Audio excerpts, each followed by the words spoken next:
మా YouTube viewers, Sai అమెజాన్లో pressure కుక్కర్ని అయితే ఆర్డర్ పెట్టాడు. ఇది స్టీల్ ప్రెషర్ కుక్కరు. మేము అల్యూమినియం ఎక్కువ యూజ్ చేయము, అందుకని సాయి స్టీల్ మాత్రమే యూజ్ చేస్తాడు ఫుడ్కి కానీ దేనికైనా కానీ. అందుకని కర్రీస్కి నేను చాలా ఇబ్బంది పడుతున్నాను. రోజు హనీని స్కూల్కి పంపించాలంటే నాకు కుక్కర్ లేక చాలా లేట్గా ఉడుకుతుంది ఏదైనా. అందుకని నేను సాయితో చెప్తే సాయి ప్రెషర్ కుక్కర్ సరే అని ఆర్డర్ పెట్టాడు. నేను అందుకని ఇంక వీడియో దీంతో ఏదైనా కర్రీ వండి పెడదామని ఈ వీడియోనైతే రికార్డ్ చేస్తున్నాను. ఎందుకంటే పాపం అడగగానే తీసుకున్నాడు కదా, అందుకని.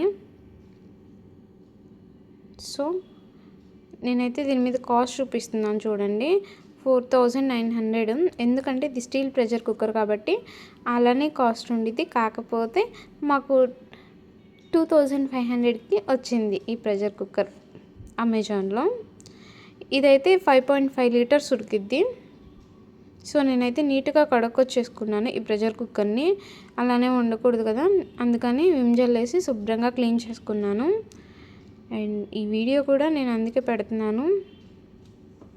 చూడండి, ఎప్పుడు అయినా కానీ కొత్తదాన్ని చాలా శుభంగా పూజించి మాత్రమే యూజ్ చేస్తాను నేను.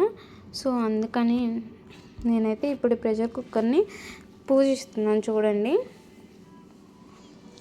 ఎప్పుడు పసుపుతోనే శుభం కాబట్టి పసుపుని నేను ఇలా చుట్టేసి పూజిస్తున్నాను. బొట్టుతోటి కుంకుమ తీసుకొని పూజిస్తాను.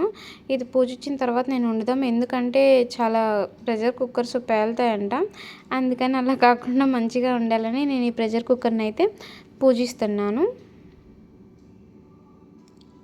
సో సాయి అన్నాడు, ఫస్ట్ స్టార్టింగ్ కదా, పాలు పొంగిచ్చిన తర్వాత ఏదైనా చేద్దాంలే అన్నారు. అందుకని ఇంకా మా వారి మాట కాదనకూడదని నాకు అలానే ఇష్టం. సో నేను గ్యాస్ పొయ్యిని కూడా లక్ష్మీదేవి అంటారు కదా, పూజిస్తున్నాను. ఇంకా సాయి మాట కాదనకూడదని సాయి చెప్పినట్టే నేను పాలు పొంగిద్దామని పాలు ప్యాకెట్ అయితే ఇదిగోండి ఇలా స్టవ్ వెలిగించుకొని రెడీగా పెట్టుకున్నాను. అండ్ పాలైతే పోస్తున్నాను.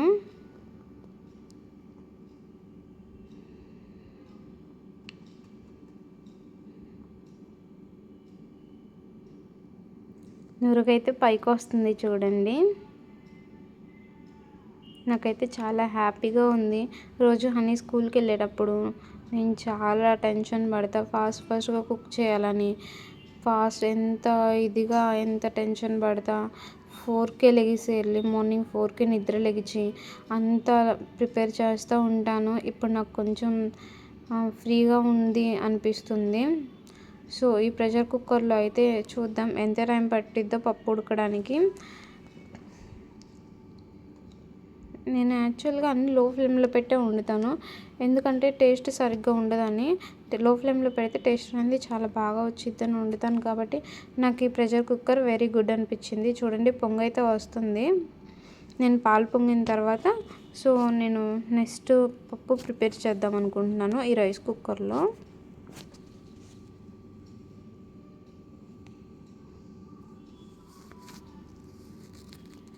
పాలైతే నెమ్మదిగా పొంగుతున్నాయి చూడండి.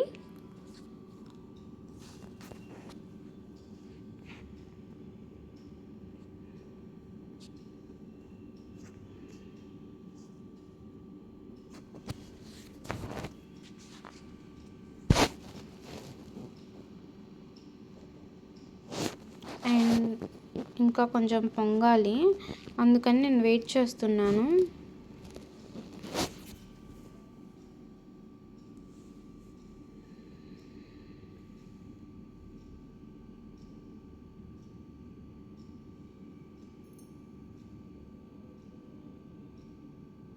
చూడండి, పొంగుతున్నాయి. మీకు చూపిస్తున్నాను, మీకు చూపిద్దామని ఇంతసేపు వీడియో రికార్డ్ చేశాను. ఎందుకంటే కొత్త కుక్కర్ కదా, పసుపుతోనే శ్రీకారం చుట్టాను.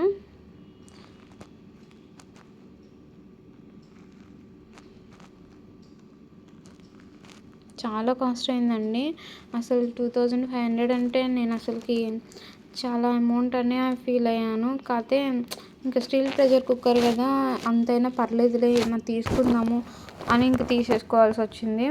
ఎందుకంటే అల్యూమినియం యూజ్ చేయకూడదు కదా, పిల్లలకి బ్రెయిన్ అనేది ఎఫెక్ట్ ఇచ్చిద్దని, అల్జీమర్స్ అనే వ్యాధులు వస్తాయేమోనని భయం వేసింది నాకు అసలుకి.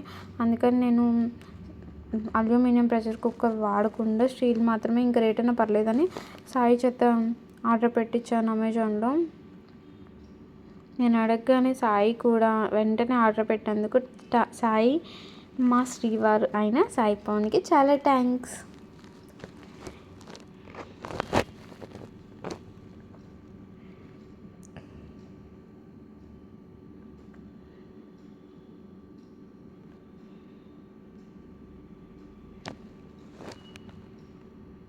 ఓకే, పొంగైతే వచ్చింది, బయటికి పొంగాయి. Okay, very good. పాలైతే పర్ఫెక్ట్గా పొంగాయి.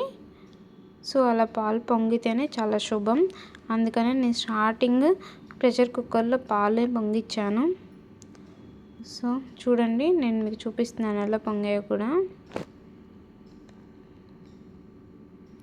అండ్ నెక్స్ట్ నేను పప్పుకైతే కందిపప్పు కడిగి పెట్టేసుకున్నాను. అండ్ టమాటాలు కూడా 4 ముక్కలుగా కోసి పక్కన పెట్టుకున్నాను. దాంట్లో కొంచెం చింతపండు, పసుపు కూడా దాంట్లోనే వేసుకున్నాను. అండ్ తిరుగుమాతలోకి చూడండి ఇక్కడ కరివేపాకు అండ్ చిన్నుల్లిపాయలు, ఉల్లిపాయలు, తిరుగుమాత గింజలు, కరివేపాకు ఇవన్నీ నేను దాంట్లోనే వేసేసుకున్నాను. ముందుగానే ప్రిపేర్ చేసుకొని మీరు కూడా ఇలానే ప్రిపేర్ చేసుకోండి. మళ్ళీ చూపిస్తున్నాను. చింతపండు, టమాటాలు, కడిగి పక్కన పెట్టేసుకున్న కందిపప్పు, పసుపు.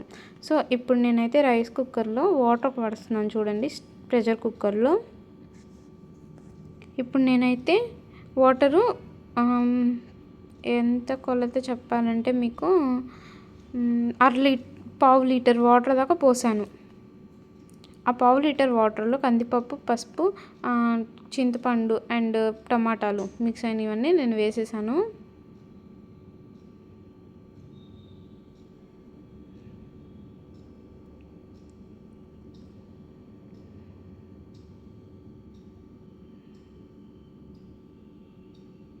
నీట్గా మళ్ళీ ఒకసారి కలుపుకుంటున్నాను, ఎందుకంటే పసుపు వేసా కదా, అదంతా కలిసిపోవాలి వాటర్లో. సో ఇప్పుడు ఇంకొక పావు లీటర్ పోసాను. టోటల్ నేను 1/2 లీటర్ వాటర్ దాకా పోసాను. సో నేను ఇప్పుడు ప్రెషర్ కుక్కర్కి అయితే మూత పెడుతున్నాను చూడండి. మూత అయితే చూడండి, ఇక్కడ ఫిక్సర్ ఉంది కదా, ఆ ఫిక్సర్ కూడా నేను చూపించాను. ఆ ఫిక్సర్లోకి ఫిక్స్ చేసుకోవాలి. సో పెట్టేసేసాను. ఓకే, నెక్స్ట్ ఇది ఉడికాక చూద్దాము ఎలా ఉందో ఏంటో. సో ఉడికేసింది పప్పు అయితే చూడండి. నేను మూత అయితే ఫస్ట్ విజిల్ని పైకి ఎత్తేసి పూర్తిగా ఇంకా సౌండ్ రానంత వరకు చాలా ఉంచి ఆ తర్వాత నేను మూతను తీస్తున్నాను చూడండి. అలా తీకపోతే పేలిపోయింది, చాలా జాగ్రత్తగా ఉండాలి. ఓకే, పప్పు అయితే 80% ఉడికింది చూడండి. నేను మీకు కలిపి చూపిస్తాను. టమాటాలు కూడా అసలు పర్ఫెక్ట్గా ఉడికాయండి. వావ్, అసలు చూడండి టమాటాలు ఎంత పర్ఫెక్ట్గా ఉడికాయో. పప్పు కూడా కరెక్ట్గా 80% ఉడికింది చూడండి. పప్పుని ఇలా అంటే చితికిద్ది, అంత పర్ఫెక్ట్గా ఉడికింది. ప్రెషర్ కుక్కర్ అయితే చాలా బాగా నచ్చింది. కేవలం ఒక 5 మినిట్స్లో పప్పు ఉడికిందంటే అసలు నేను చాలా షాక్ అండి. నా హనీ స్కూల్కి వెళ్ళేటప్పుడు రోజు నేను ఎంత కష్టపడతానో అసలుకి. కనీసం ఒక 1/2 అవర్ అయినా పప్పు లో ఫ్లేమ్లో పెట్టి మూత పెట్టి ఉడికిస్తాను, అయినా కానీ ఉడకదు. ఓకే, పర్ఫెక్ట్గా ఉడికింది. నేను చాలా హ్యాపీగా ఉన్నాను పర్ఫెక్ట్గా ఉడికినందుకు. అండ్ సో ఈ పప్పునైతే నేను కొంచెం పైన ఎనుపుకున్నాను. ఎనుపుకొని దీంట్లో కొంచెం కారం వేస్తున్నాను చూడండి. కారం నేను కరెక్ట్గా ఇంకొక స్పూన్ వేస్తున్నాను.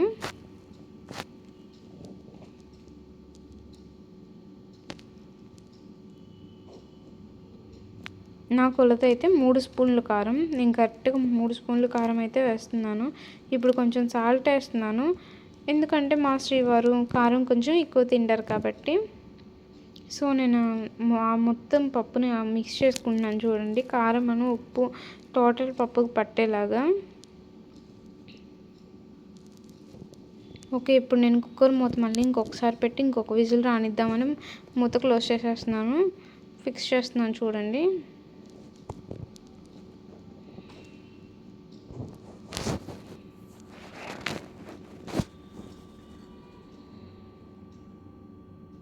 ఓకే, ఇదిగోండి ఇప్పుడు ఉడికింది. ఇప్పుడు నేను పైకి అయితే విజిల్ ఎత్తుతున్నాను. సౌండ్ పూర్తిగా సౌండ్ ఆగిపోయేదాకా మనం వెయిట్ చేయాలి.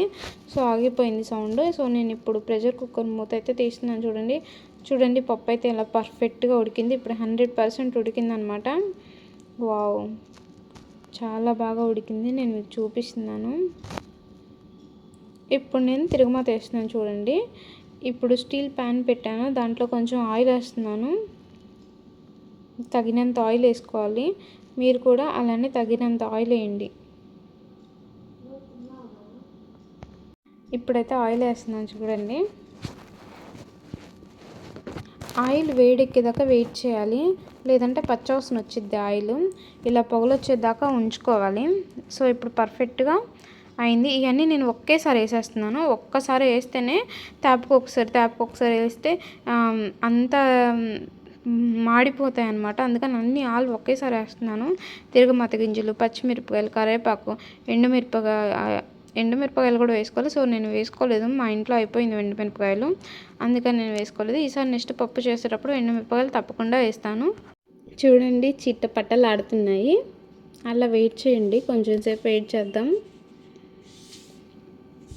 ఇప్పుడు గంటతో అయితే తీసుకున్నాను, అటు ఇటు తిప్పుతున్నాను అడుగంటకుండా మాడకుండా ఉండాలని.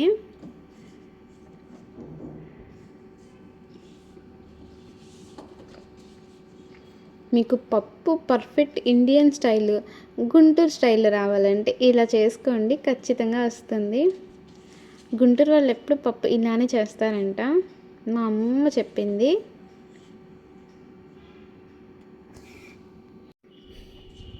వేగుతున్నాయి. యాక్చువల్గా మనం గోల్డెన్ బ్రౌన్ కలర్లోకి చిన్నుల్లిపాయలు వచ్చేదాకా వెయిట్ చేయాలి. చిన్నుల్లిపాయలు, ఉల్లిపాయలు కూడా. సో అలా వస్తే పర్ఫెక్ట్గా వేగినట్టు అన్నమాట.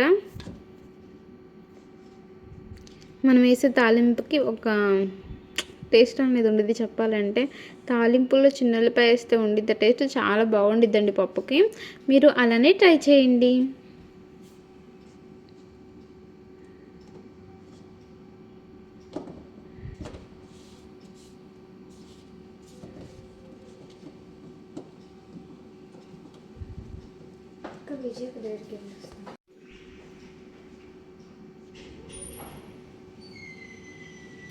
అండ్ మా హనీ అయితే అంటున్నాడు ఇంకెంతసేపు నాకు బాగా ఆకలి అవుతుందని. సో మా హనీ కోసమని నేను ఇంకా ఎటు ఫాస్ట్గానే అయిపోయింది ప్రెషర్ కుక్కర్లో పెట్టేసరికి. ఓకే చూడండి గోల్డెన్ బ్రౌన్ కలర్లోకి తిరిగింది. సో నేను ఇంకా దాంట్లో పప్పు అయితే వేస్తున్నాను.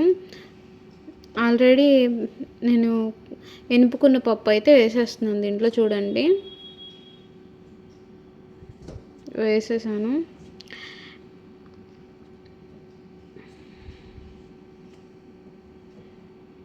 అండ్ సాయికి పప్పు చారు కావాలంట, అందుకని నేనైతే వాటర్ పోస్తున్నాను పప్పులో. సాయి ఎప్పుడు పప్పు చారు కావాలని అంటాడు. పప్పు కూడా ఒక్కొక్కసారి నేను చేస్తే చాలా ఇష్టంగా తింటాడు. అండ్ నేను చాలా తక్కువ ఎప్పుడు పప్పుచారు చేస్తాను సాయి కోసమని. సో ఇప్పుడు కూడా పప్పుచారు చేస్తున్నాను.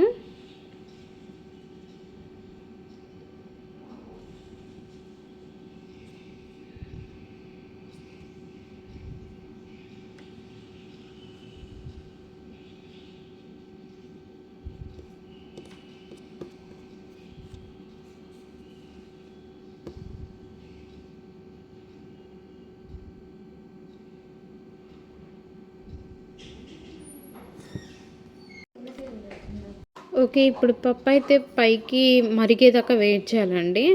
పప్పు తెరిలితేనే చాలా బాగా టేస్టీగా ఉంటుంది.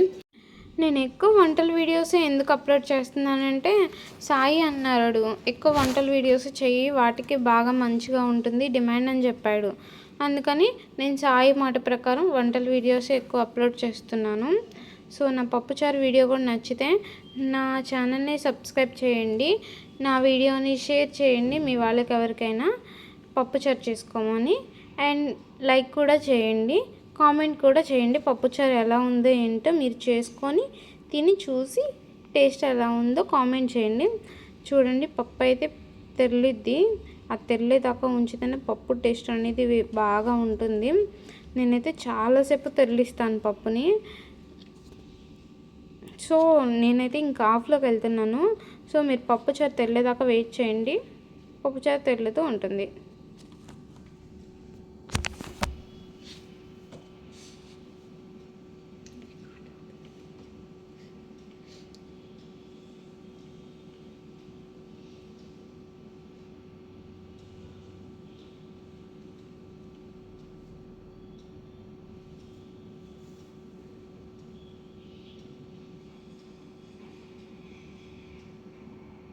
నేను ఇలానే ఒక్కసారి పప్పుచారు అయితే బాగా ట్రై చేశాను. అసలు ఇంతకుముందు సాయి అయితే పప్పుచారు మిక్సీ పట్టు అంటాడు.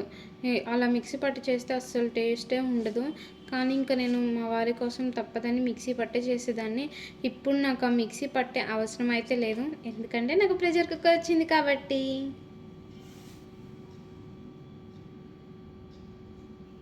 అండ్ పప్పు చూడండి తెరులుతుంది చిన్నగా, నెమ్మదిగా తెరిలిద్ది. మనం వెయిట్ చేయాలి, ఇంకొంచెం సేపు వెయిట్ చేద్దాం.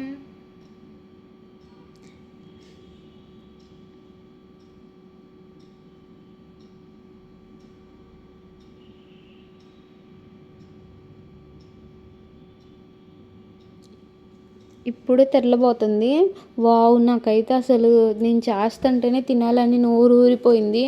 అసలు మా వారైతే అన్నారు పప్పుచారు గురించి అసలు ఎలా ఉంది శ్రీవారు అంటే, అసలు ఆ రివ్యూ నేను ఖచ్చితంగా వీడియో లాస్ట్లో మా వారు తిని చెప్పిన రివ్యూ అయితే నేను అప్లోడ్ చేస్తాను వాయిస్ని.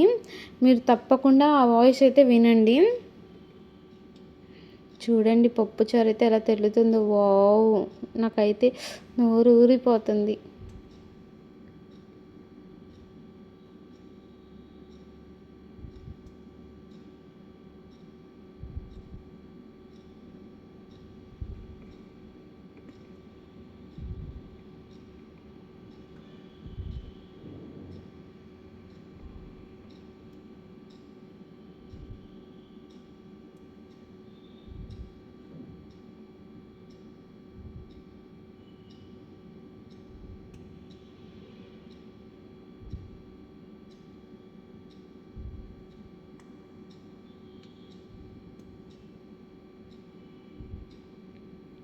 మనం ఎంత తెరలో పెడితే పప్పుని అంత టేస్టీగా వచ్చింది పప్పు చారుని మాత్రమే. మామూలుగా పప్పు అయితే అంత తెరల పెట్టాల్సిన అవసరం లేదు, పప్పు చారు మాత్రం ఖచ్చితంగా బాగా తెరిలితేనే టేస్ట్ అనేది చాలా బాగా ఉండిద్ది. అందుకే నేను కొంచెం ఎక్కువసేపే తెరలు పెడుతున్నాను. పప్పు ఉడికిన టైంకి దీన్ని చూసుకుంటే కొంచెం ఎక్కువే అనే చెప్పాలి, ఇంకా తెరిలిద్ది. అందుకని ఇంకా చూడండి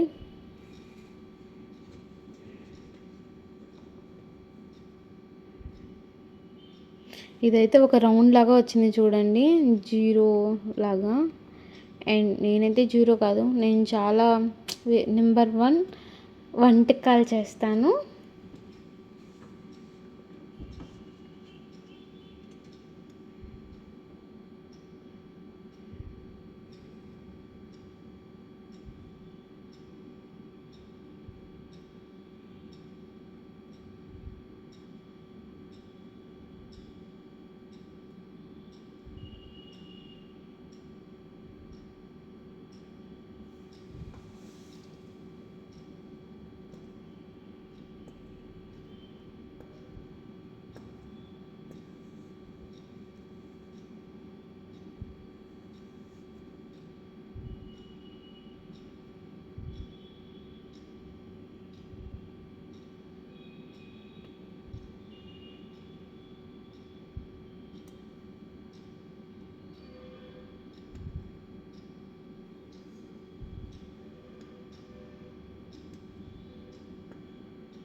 చూడండి బాగా తెల్లుతుంది. నేను వేసిన పప్పులో తిరగమాత కోసం వేసిన కరివేపాకు అండ్ చిన్నులపాయలు అవన్నీ తెరులుతున్నాయి చూడండి. తిరగమాత అంతా తెరులుతుంది. నేను ఆయిల్ క్వాంటిటీ కూడా చాలా తక్కువగానే తీసుకున్నాను. అసలు టేస్ట్ ఉండిద్దండి. పప్పు తెరిలిన తర్వాత వేడి వేడి పప్పు వైట్ రైస్లో వేసుకొని తింటే ఉండిద్ది టేస్ట్. అబ్బా ఎంత బాగుండిద్దో తెలుసా. ఆ టేస్ట్ ఎలా ఉందో చూసి మా వారు చెప్తారు. ఆ చెప్పే వీడియో చెప్పాను కదా, లాస్ట్లో ఖచ్చితంగా పెడతాను. మా వారు ఎలా నన్ను మెచ్చుకున్నారో మీరే వినండి.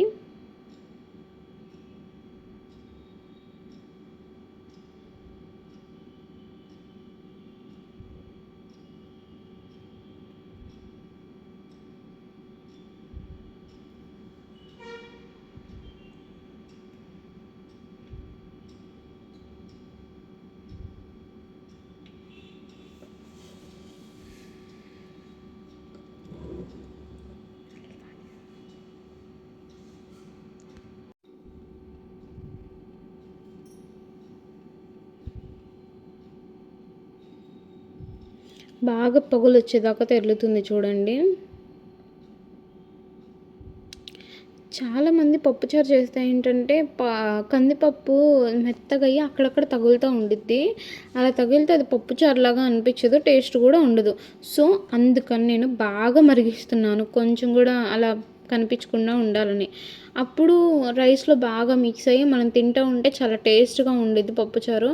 మనం పప్పుచారు తింటున్న ఫీలింగ్ని అయితే చాలా ఫీల్ అవుతాము. సో అందుకని మాత్రం నేను చాలాసేపు మరిగిస్తున్నాను.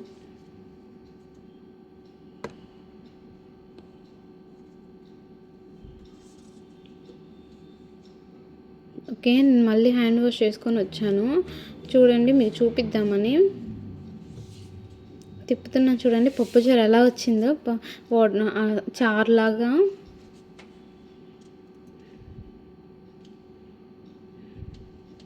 నేను ఎప్పుడూ అంతే చాలా ఇష్టంగా చేస్తాను. ఎందుకంటే మా వారు తినే కూరలు అంటే నేను చాలా ఇష్టంగా చేస్తాను. మా వారు తిని బాగుంది అంటే నాకు చాలా హ్యాపీగా ఫీల్ అవుతాను నేను. సో అందుకోసమైనా కానీ నేను చాలా బాగా చేస్తాను ఇష్టంగా.